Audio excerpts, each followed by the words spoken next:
महात्मा बुद्धाच्या आत्म्याचा परिचय. बेहदची परमशांती.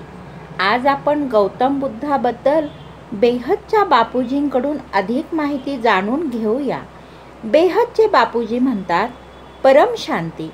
आज मी माझ्या विश्वकल्याणकारी विश्वसेवाधारी मुलांना तसेच समस्त दुनियेच्या कल्याणार्थ मी माझ्या दिव्य दृष्टीने प्राप्त केलेले ज्ञान प्रदान करत आहे. गौतम बुद्धाचा आत्मा अतिशय साधारण आत्मा होता, कारण त्यांनी आत्मा परमात्म्याचे ज्ञान दिले नाही. जे हाय क्वालिटी आत्मे असतात ते आत्मा परमात्म्याचे ज्ञान देऊ शकतात. साधारण आत्मे असतील तर त्यांना ना आत्म्याचे ना परमात्म्याचे ज्ञान असते. परंतु सूक्ष्म जगतमध्ये प्रत्येक प्रकारचे आत्मे आहेत. सूक्ष्म जगतमध्ये हाय क्वालिटी आत्मे आहेत, जे वेद उपनिषदाचे ज्ञान देणारे सुद्धा आहेत आणि हलक्या क्वालिटीचे आत्मे सुद्धा आहेत. तर असे हलक्या क्वालिटीचे आत्मे परमात्म्याचे ज्ञान जाणत नव्हते व वरती सूक्ष्म वतनमध्ये जाऊ शकत नव्हते. असे आत्मे धरतीच्या 2-3 किलोमीटर रेंजमध्ये राहूनच फिरत असत व कोणात तरी प्रवेश करून काम करून घेत होते. असे आत्मे एकत्रित होऊन त्यांनी गौतम बुद्धाला त्यांच्या धर्मप्रसार व प्रचारात पुढे नेले.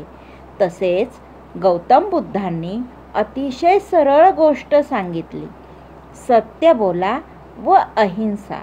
फक्त सत्य आणि अहिंसेचे ज्ञान दिले. त्यांनी कोणतेही आत्म्याचे किंवा परमात्म्याचे ज्ञान दिलेले नाही. म्हणूनच जे हाय क्वालिटी आत्मे आहेत ते आत्मा, परमात्मा, परमधाम, ब्रह्मांड, अनंतकोटी ब्रह्मांड, महाब्रह्मांड, संपूर्ण विश्व, बेहदच्या विश्वाबद्दल तसेच विश्वदर्शन याबद्दल जे काही करू इच्छित आहेत, अशा आत्म्यांना यातून काहीही ज्ञान मिळणार नाही.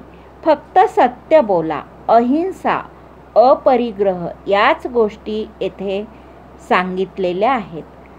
अशा वेळेस ते आलेले होते. त्यावेळेस त्यांना कोणी विचारात सुद्धा नव्हते.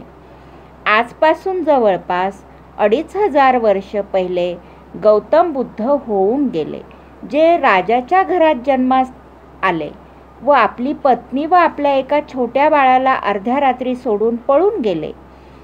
ज्ञानानुसार, धर्मानुसार त्यावेळेस ते त्यांचा एक पतीचा व एक पित्याचा धर्म निभावू शकले नाहीत. जे धर्मापासून पळून जातात ते दुसऱ्यांना धर्माची काय प्रेरणा देऊ शकतात. ते राजपुत्र होते. आपल्या पत्नीची व आपल्या बाळाची जबाबदारी पार पाडू शकले नव्हते. तर जी एका राजाच्या जबाबदारी असते ती सुद्धा ते पार पाडू शकले नाही. जो आपलाच धर्म, घर गृहस्थीचा धर्म निभावू शकले नाहीत. जे गीतेमध्ये म्हटले आहे ना, घर गृहस्थ आश्रम सर्वश्रेष्ठ आश्रम आहे. त्यावेळेस संन्यास आश्रम नव्हता. मोठमोठे ऋषीमुनी विवाह करत होते, त्यांचे पण मुलं असायची. ते घर गृहस्थमध्ये राहून ज्ञान संपादन करत असत. तर गौतम बुद्धाला पळून जाण्याचे कोणतेही कारण नव्हते. जर त्यांनी घर गृहस्थीत राहून कुणाला ज्ञान दिले असते, परंतु सूक्ष्म जगतमधील आत्म्यांनी त्यांना पळून जाण्यास भाग पाडले. रात्रीच्या रात्रीच त्यांना पळवून नेले. त्यांना थोडे सत्य, अहिंसा हे ज्ञान रेज मारून समजावले व त्यांनी हेच ज्ञान साधारण आत्म्यांना दिले.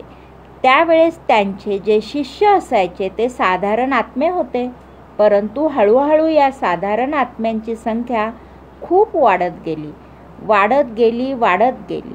सूक्ष्म जगातमधील असे साधारण आत्मे करोडोच्या हिशोबाने त्यांच्याबरोबर जोडले गेले आणि हळूहळू हा एक धर्म गौतम बुद्धाचा बौद्धिक धर्म म्हणून उदयास आला. त्यांना कोणतेही आत्म्याचे ज्ञान नव्हते, तसेच परमात्म्याचे सुद्धा ज्ञान नव्हते.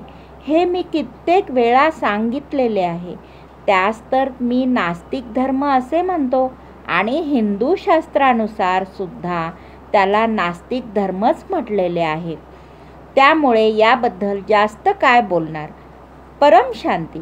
हा व्हिडिओ आपल्याला आवडला असल्यास नक्की लाईक, शेअर व जरूर कमेंट करावा.